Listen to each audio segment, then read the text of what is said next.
የሄርሜላ አባት ሚስጥሩን አወጡ። ሚስጥሩ ምንድነው የሚለውን አሁን በዚህ ቪዲዮ ላይ መነግራችሁ ይሆናል። ቪዲዮን እስከ መጨረሻው ማየታችሁን እንዳትረሱት። በጣም በሚገርም ሁኔታ እንግዲህ የሄርሜላ አባት ሚስጥሩን በሙሉ አውጥቷል ማለት ነው። ሄርሜላ እንደዚህ ማድረግ አልነበረባትም። ሄርሜላ ለምንድን ነው እንደዚህ የምታደርገው?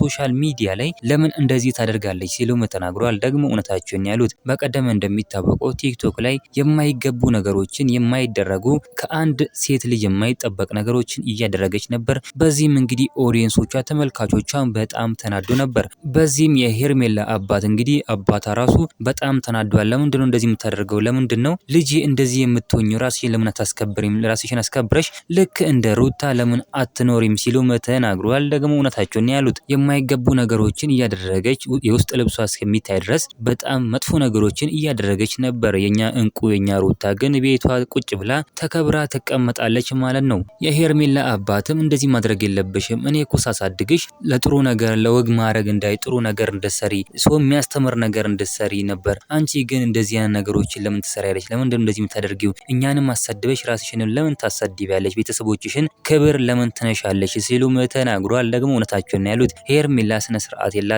ሩተኛ እንቁኛ ጀግና ግን ስነ ስርዓት አላት። ጥሩና ስብዕና ያላት ሴት ናት። ሩታ ማለት በጣም ጠንካራ በጣም ቆራጥና ለሰው አርአያ የምትሆን ሴት ናት። እውነት ለመናገር ከሆነ በጣም ጀግና ሴት ናት እያላችሁ እናንተም ኮሜንት ላይ መጻፋችሁን እንዳትረሱ።